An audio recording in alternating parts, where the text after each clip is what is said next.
You're listening to Freestyle Flashback with Handsome Rich Ransom.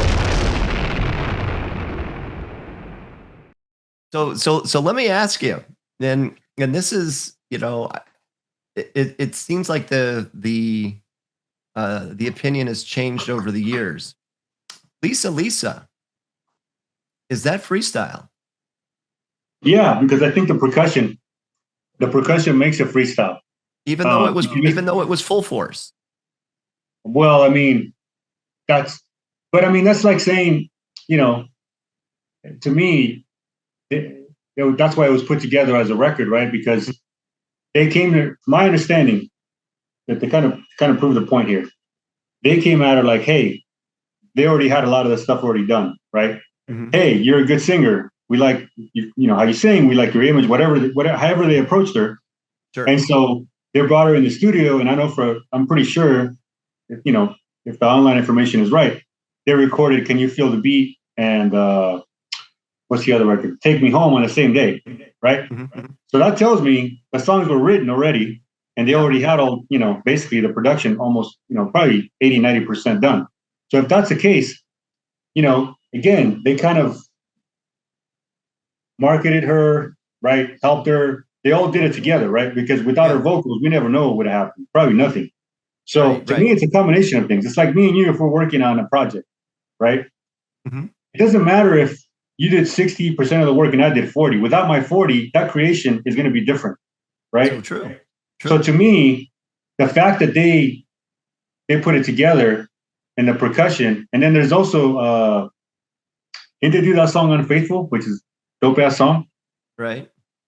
So again, if you listen to the percussion, it has almost like a Miami bass / freestyle beat. What does that mean? Just the way that the beats are put together, right? Yeah. You can distinguish it from any other kind of music, even though it also has kind of like a soulful feel to it. Some of the songs, right? So even the Lisa stuff, but that was their influence combined with her singing and her touch on it. Because that's another thing. When you're in the studio, and I don't know if you want to get into this, but I've actually done a little bit of recording and stuff like that. So I have a little bit of background in that stuff. When you go in the studio, a lot of things are done kind of ad-lib, because they could have had the framework, they could have had the song, the instrumental, but a lot of things happen post-production and a lot of things happen in that booth, right? Because when they hear it, they're like, "No, you know what? Sing it this way." And so the way what we hear now is actually, to me, it's a masterpiece, but we don't know what went on behind the scenes to make a song that way.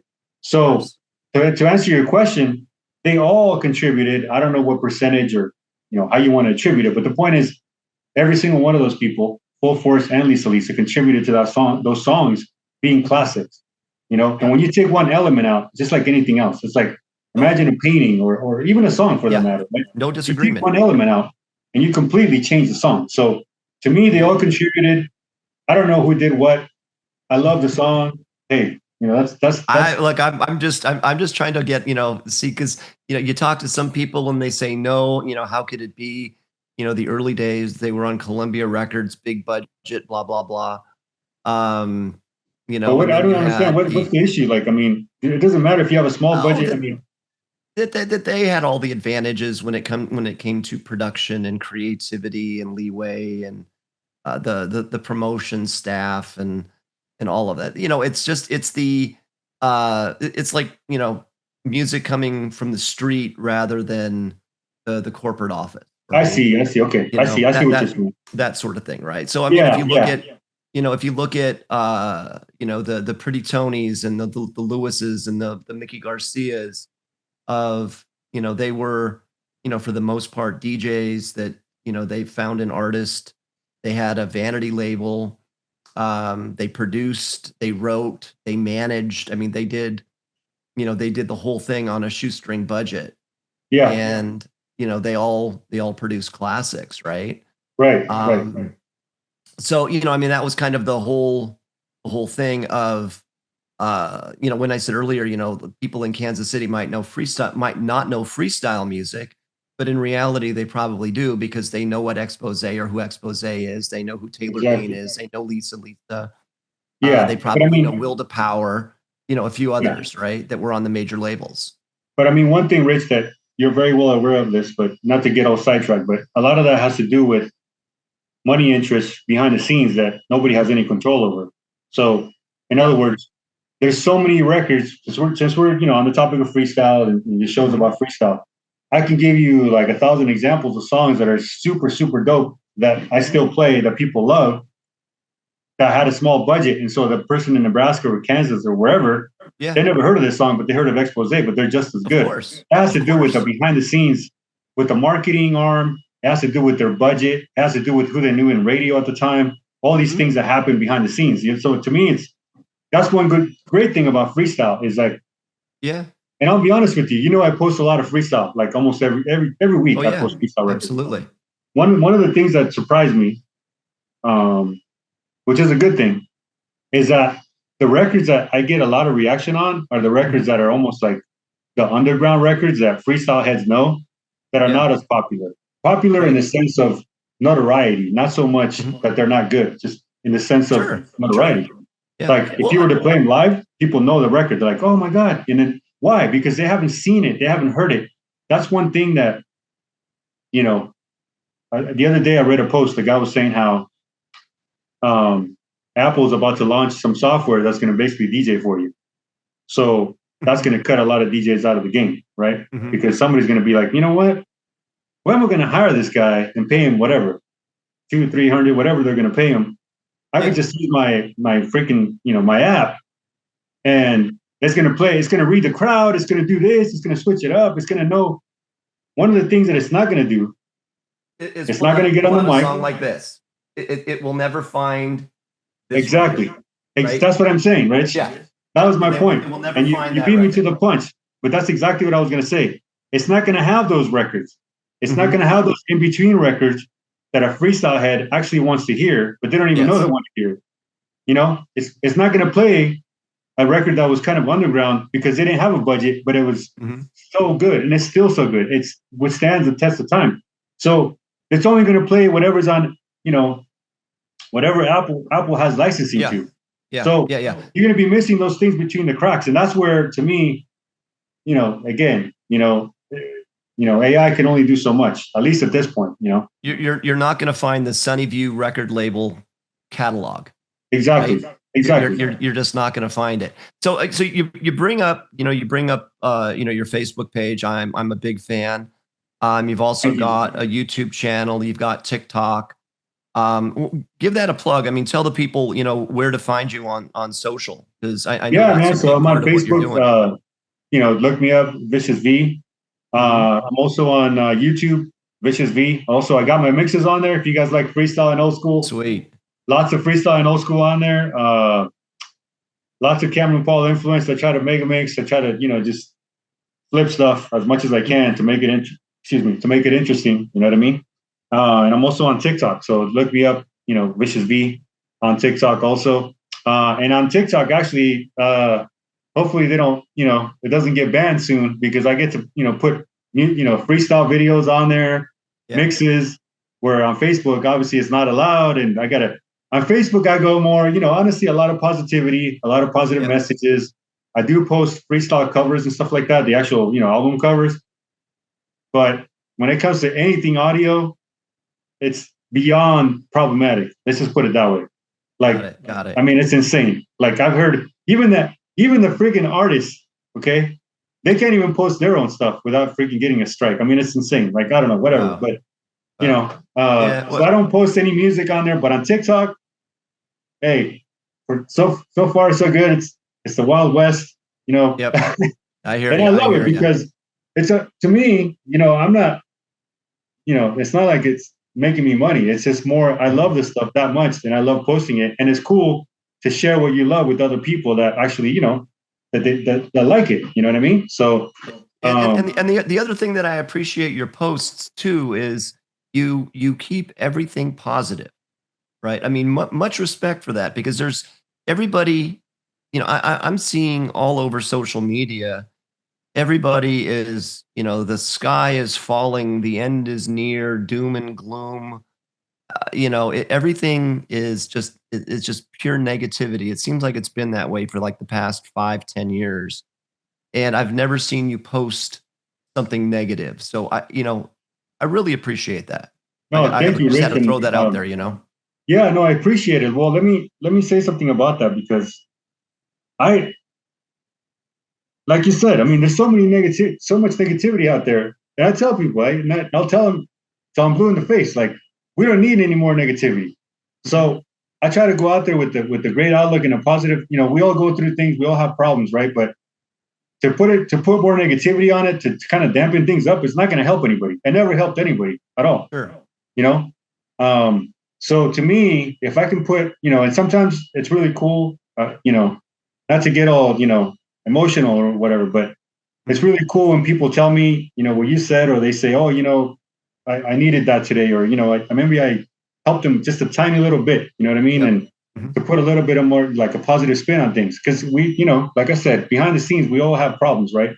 But I try to just be positive and uplifting, and also congratulate people. If I see somebody posting about their weight loss, if I see somebody posting about, how they're starting to work out, they're starting to eat better and stuff like that. I've been into health and wellness for, I don't know, man, 20 years or something. And I really like that stuff. It's really interesting to me. And, like I said, I know how hard it is. You know what I mean? I'm a regular dude. It's like anybody else. And I got my own, believe me, I got my own problems, but I'm not going to put it out there to like bring people down. I mean, we all need encouragement, so there's enough negativity. That's why I always try to keep it positive and uplifting, Beautiful.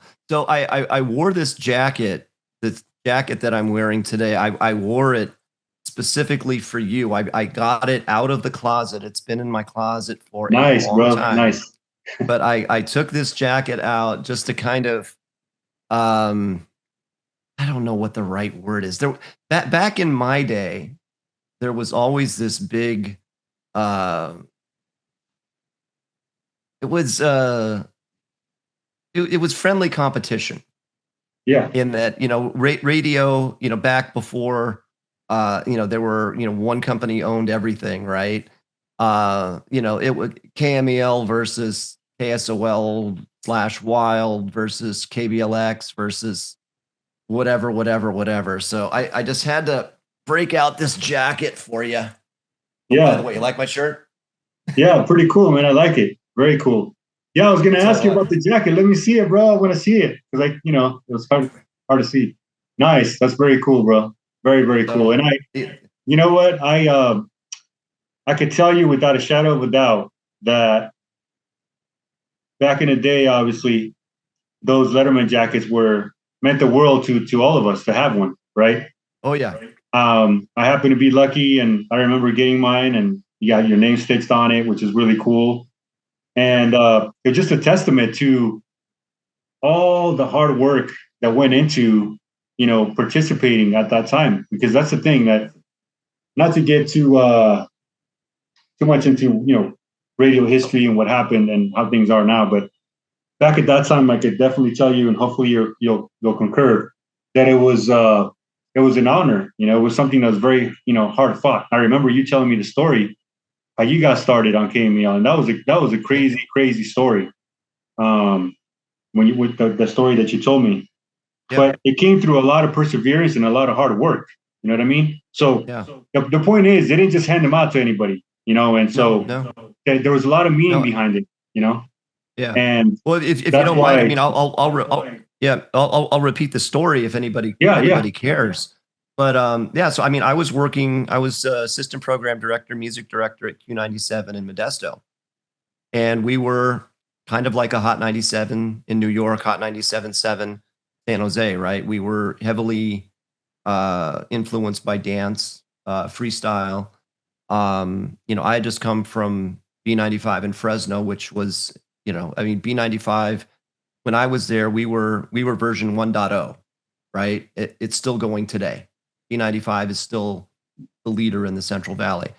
And our consultant wanted me to program a radio station back in the Boston area, New England area, that she worked for, or she consulted with.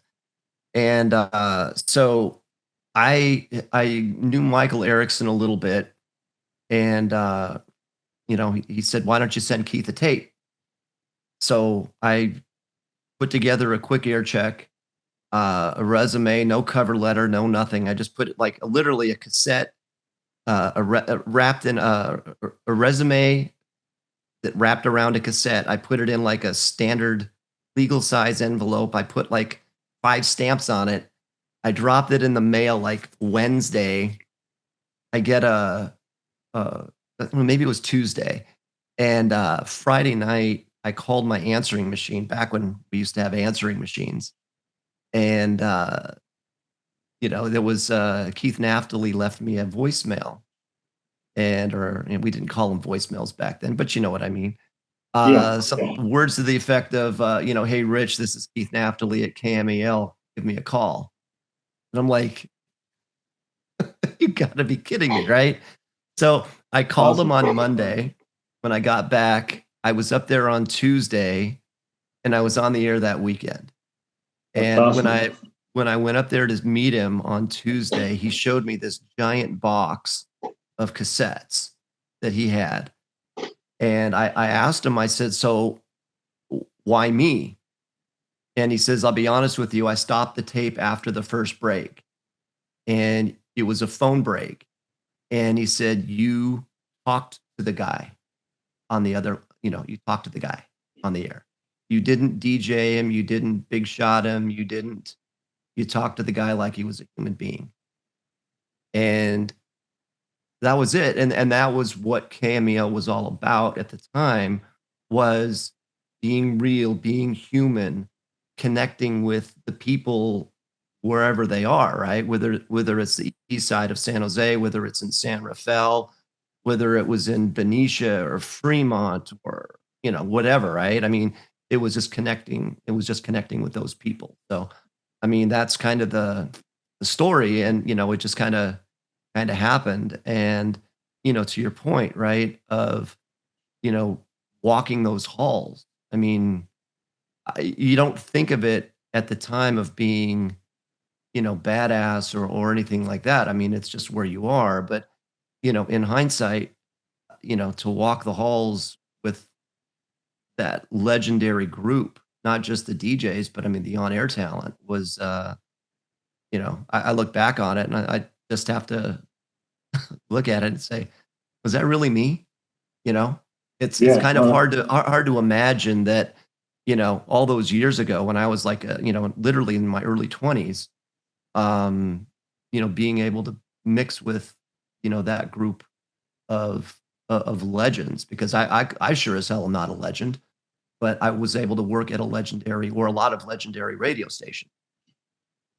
No, that's awesome. That's a great story, Rich, and I commend you for just that accomplishment. Obviously, you cut through on the air in terms of your ability to like relate to people, and he heard it right away, and he recognized it, and that's what he liked, which is awesome. That's props to you. But also, I think one of the things that I take away from that, and I know the feeling, is you don't realize at that time, like I'm walking amongst like legends, Yeah. Like kind of like, what am I doing here? Because you're just going about your day doing your normal routine, right? But I think to me, one of the things that it reminds me of is to kind of take things in a lot more, and to be appreciative of just everyday life, a lot of the little things. Because at that time there were little things, even though now we realize they're big things. You see what I'm saying? So that's kind of the crux of the matter. I think that's the lesson, to learn from that. For sure. So sorry, go ahead. No, I'm just gonna say, like, obviously you mentioned the whole thing with KMEL and Wild, and then at some point we're in the same building. I remember, walking into Sway, walking into, Chewy and those guys, some certain artists that were coming down, the elevator, whatever, just things that you're like every day, just crazy stuff like that. I mean, those guys are obviously all legendary, major props to them, but just to appreciate life and take it in and realize that, this is not like to not take it lightly, to really take it in and appreciate it for what it is. Those are great experiences.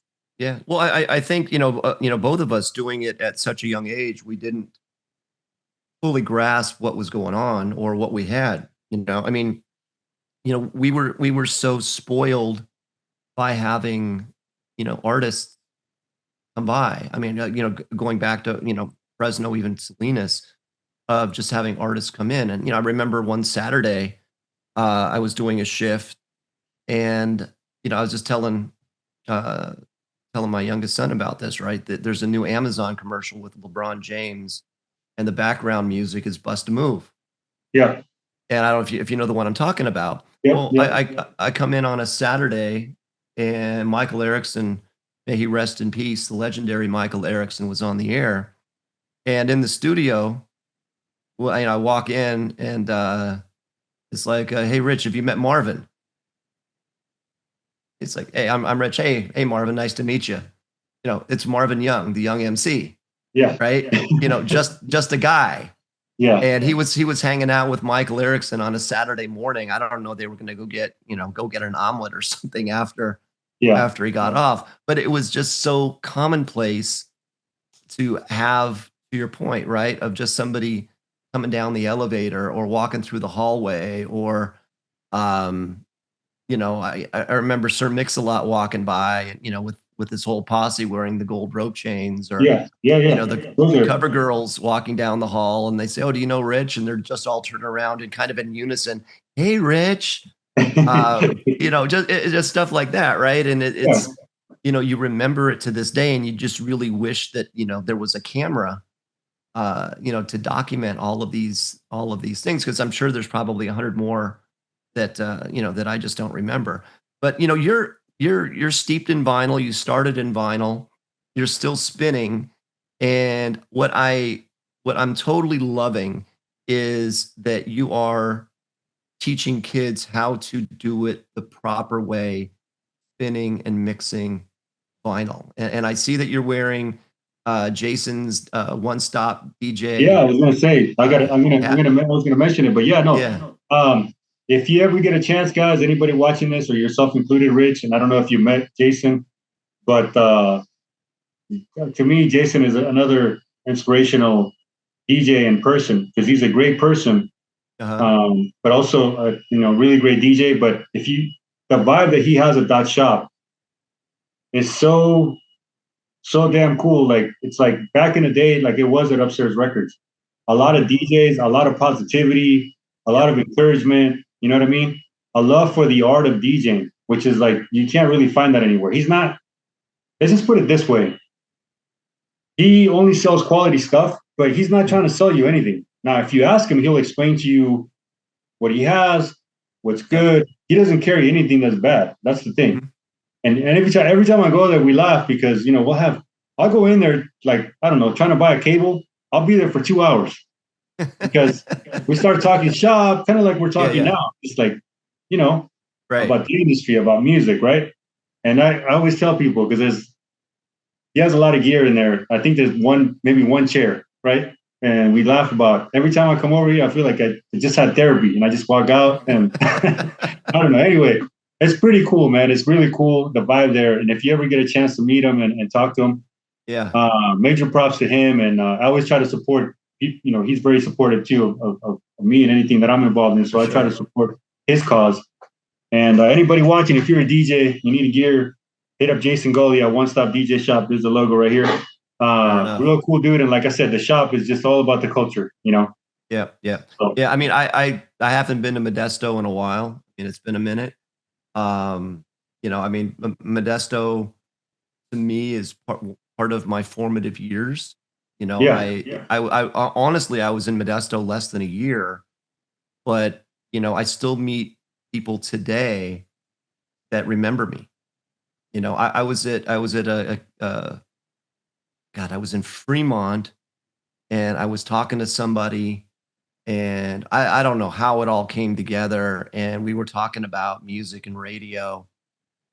And, he mentioned like this obscure artist from the Valley. And I can't remember the guy's name right now, but we got to talking and I said, yeah, I used to play that. And he goes, what do you mean you used to play it? I said, I used to work, at radio back then. And he goes, you aren't that guy, are you? And I said, yeah, I'm that guy. And he's like, dude, no. So, you're surprised Yeah. I mean, who remembers a guy on the radio from, from back then, but I thought it was pretty cool. I mean, I'm very biased to vinyl. So I mean, you mentioned earlier like you needed $200 to get records. So were you ever in a record pool? No, no, because that's the thing. So jumping back to the timeline wise. Hmm. So obviously, as a young DJ, you scrounge up whatever you can, or let's say you do a Yeah. gig, and at that time, you're loving if you're getting $500 for a wedding, right? Because this is Hmm. this is many years ago. So you're like, okay, you got some money, but you have another gig in another 2 weeks or Hmm. whatever, and you got to get all the new stuff, right? Because you want all the Yep. new stuff. So you're gonna drop 100, $200 on records. You know what I mean? That was my whole thing with. I started doing the battles, and it went well, and it was fun, and I loved it. But my pockets were empty. You know what I'm saying? So I'm like, wait Yeah. a minute, this is cool and all, but all this trophy, like, it's not gonna pay my bills. I got a gig in 2 weeks, and I don't, I need to buy more vinyl, right?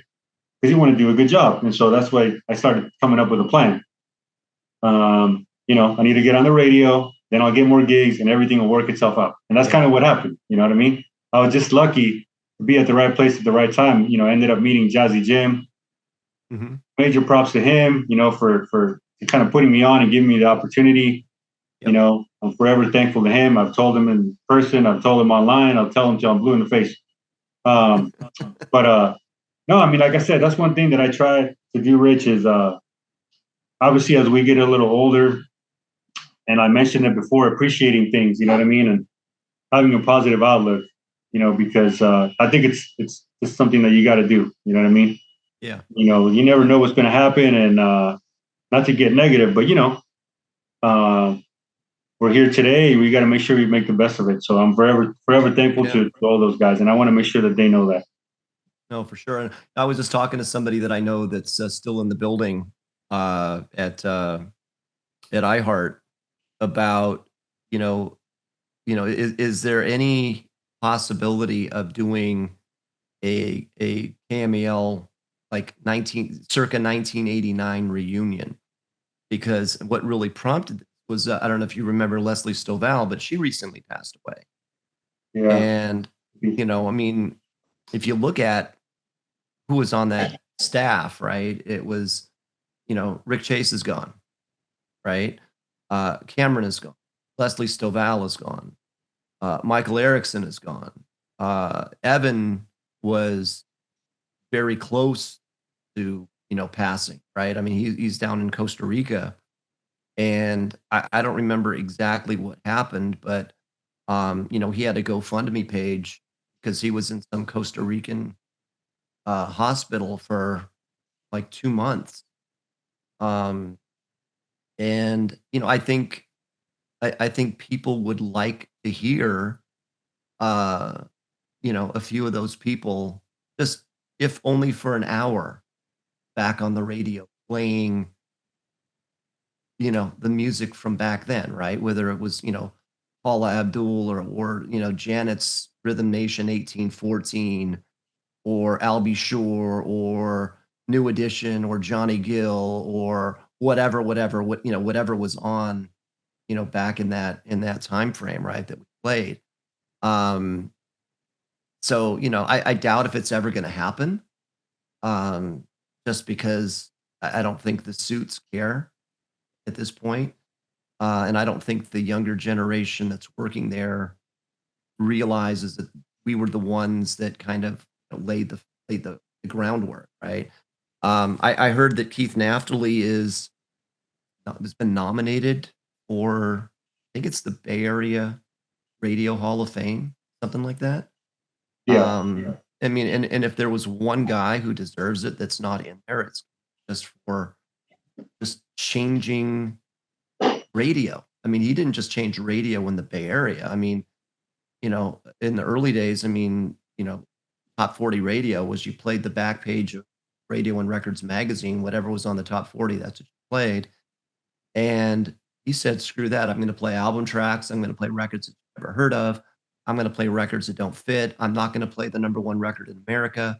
I'm not going to do all of these things. I mean, he played, I remember during midday, we were probably the only station in the country that was playing Nirvana and Too Short midday, right?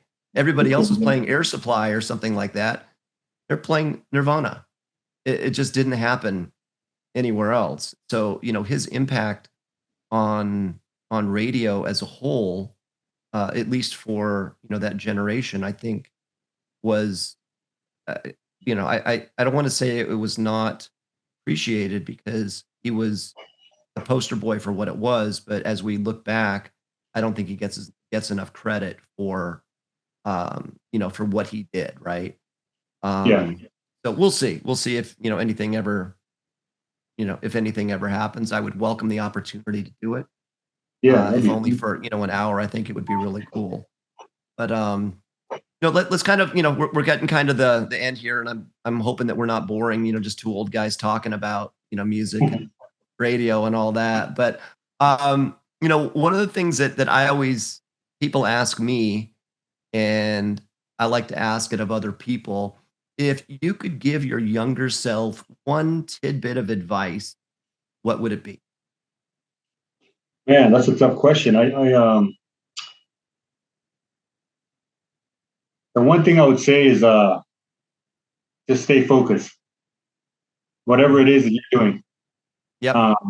There's a book. It's basically, I think it's called The One Thing, right? I read it recently, and basically, just the gist of it is that when you have you're putting out too many fires and you're dealing with too many things, it's very hard to focus on just one and really be great at it. Yep. So that's the advice that I'd give myself, is to kind of focus on, like, for example, if it was DJing, right? Like, I think I took it as maybe not as far as I could have, but that's what I mean, is I think that I kind of lost focus, which I guess is a part of life, because, you start a family and all these things start happening, right? So, but yeah, I think that's what I would tell myself, to kind of stay focused, and always reach for the sky. You know what I mean? Like, have really, really big goals that scare you. That's what I would tell myself. So if a young DJ came to you today, which I'm sure has happened many times, what advice or what tips would you give a kid starting out? It's funny you mentioned that, Rich, because unfortunately for me, I have two sons, and I tried very hard to get them both to DJ. We did we did little DJ classes. Took them to Jason's shop, One Stop. This is how you mix records. This is how you mix digital. To no avail. I'm sorry to say, but I do have a daughter. Maybe she'll pick up on it. I'm hoping, because she actually did a gig last Saturday, and she went with me. So nice. That's the second gig, and so, like, she'll kind of, like, help me with, like, the new stuff. Like, she'll play it or whatever, right? Because she's up on the new stuff. Yeah. But that's awesome. Anyway, the advice that I'd give him is, if you really like it, you have a passion for it, then, follow it with, everything you got. If you really, really like it, it's fun. I keep telling, even to this day, I tell my boys, I said, it's fun. You rock the crowd. You create good vibes. You create good memories for them, and you get paid. What more do you want? You know what I mean? But that's the advice that I give them. Don't do it just because it's cool, because it's gonna fade out. You're gonna fade out. It's not gonna be cool when it becomes a job. You know what I mean? And so, to me, if you really have a passion for it, it's gonna last, and you're gonna do very well. There's a lot of opportunity. So that's what I would tell them. Don't do it because maybe it's just a phase, and that's cool. But if your heart's really in it, like anything else, it's gonna last. I mean, I've been doing it for, like I said, more than 30 years. So yeah, that's awesome. So next is and we'll wrap this up with a two-part. Your Mount Rushmore for freestyle artists. Again, when I say freestyle artists, male or female, group or solo, doesn't matter. Your top four, and your top four Mount Rushmore of DJs. All right, let's see. For artists, I'm gonna say, man. Oh man, that's a tough one. I'm gonna say, I mentioned it earlier, man. I love Timothy, man. Guys is so talented. Johnny O. I'm gonna say Connie. I'm going to say, let's see, Brandon from the Bay Area. Wow. Yeah. And let's go with it's only 4. Jocelyn Enriquez, another Bay Area native. Yeah, that's 5. You got to cut one. Hey, man, I can't cut any, bro. I can't cut it. Just keep it in there. Well, what else? Because, what's the other question? So DJs, yes, right? DJs, yep. DJs. Man, you know what? All right. Mount Rushmore. And before you go there, you mentioned Brandon from the Bay Area. I would love to talk to that guy because I know he's still doing things. I tried to reach out to him on Instagram. I didn't hear anything back, but he's definitely somebody that I think never quite got his due nationally. I know that we played him on KMEL because of his connection to Michael Erickson, but if you ever do talk to him, just tell him that there's a guy here that would like to chat with him and maybe put him on this podcast. 100%, 100%, Rich. If I could do that, I definitely will try my best to make that happen. Again, like that goes back to what I was saying earlier, that a lot of records, his being some of them, it's almost like they were lost and found. Like they were like, they didn't get the shine that they deserved. And that's why I'm mentioning him, because same thing with, well, Timmy T, the thing about Timmy T is different because he did his freestyle thing, which is on bangers, right? But he also went kind of pop, right? Top 40. And so he crossed over. So that's part of the reason he got the shine. He got the budget and all that. And he's, more well known. But still so much talent, right? And I love his freestyle stuff. And the other stuff too is good. So, but anyway, as far as DJs, I'm going to go, you said 4. Number 1, I'm going to say the homie, Jazzy Jim. The guy was dope DJ. I'm not sure if he still DJs. I'm sure he would kill it if he did. Inspirational, great leader. I mean, dope DJ. Yep. I mean, everything you could think of.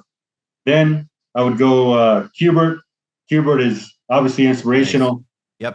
Yep. The guy is just next level. It's just, he lives and breathes, breathes scratching. You know what I mean? So, and then you got Joe Cooley.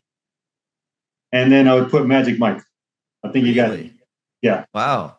Because like I said, those guys inspired me. But I got yeah. I already mentioned, and you know what? Without I mean, I already did 5, might as well do 5. I already mentioned Cameron Paul. The guy, there wouldn't be no Vicious B without Cameron Paul. I just gotta say Yeah. Because I'm telling you, like I said, I was a young kid, 13 years old. Yeah. We're all very impressionable at that age. When I turned on the radio, like we all used to do, and you hear just this flawless mixing, dope as hell. You're like, what the hell is that? How do I do that? And that's what inspired me. I was like, dude, I gotta find a way to mix 2 records. I don't know how, but I'm gonna do it. And that's kind of what kind of sparked everything for me. So, got it. Cool. Yeah, for me, I mean, Joe Cooley was, he was kind of in a different stratosphere, but a different category. He was with Rodney O and General Jeff. So I mean, he was just a little bit different. But I don't know if I told you the story. I know I mentioned it last time when I was talking to DJ 99 of the time, and I'll make this quick because I know we're getting a little long here. We were we did a show at, I think it was the Galleria south of Market in San Francisco. It was a KMEL event. And the Galleria, if you've ever been there, it has, I don't know, 5, 6, 7 levels.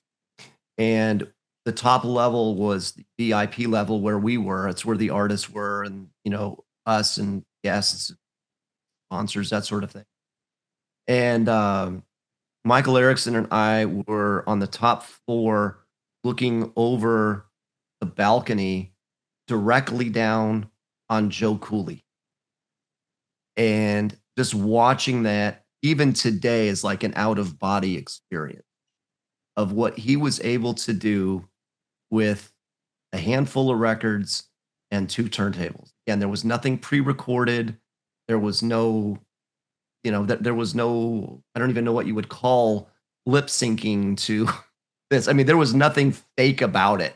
I mean, he was doing it live for, the entire crowd. And it was just mind-boggling, earth-shaking, life-changing whatever. So yeah, Joe Cooley is, that's why he's on the list. I mean, yeah, that's one thing that, I'll just mention it real quick, Rich. This is kind of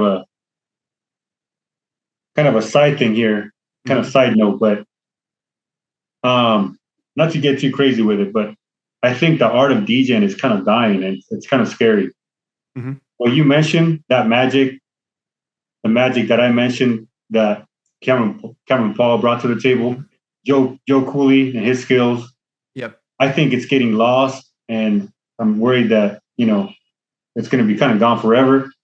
Not if I could do anything about it, because obviously, even through your podcast here, we're trying to keep it alive and well, and also, pay homage to those guys for paving the way, right? But hopefully I'm wrong, but it's kind of worrisome to me to worry about, DJs nowadays. It's like it's all flash, and it's all, sync button, and which is cool. There's no problem with the sync button, but what I'm saying is that as technology advances, a lot of the things get lost in translation, and so the skill level tends to kind of go down. Whereas you had to do things the hard way, and that kind of made you a little better, a little sharper. Maybe you practiced 2 hours more because you had to perform. You know what I mean? There's little things that just, I don't know. That's just my opinion. That's just my take on it. I'm with you.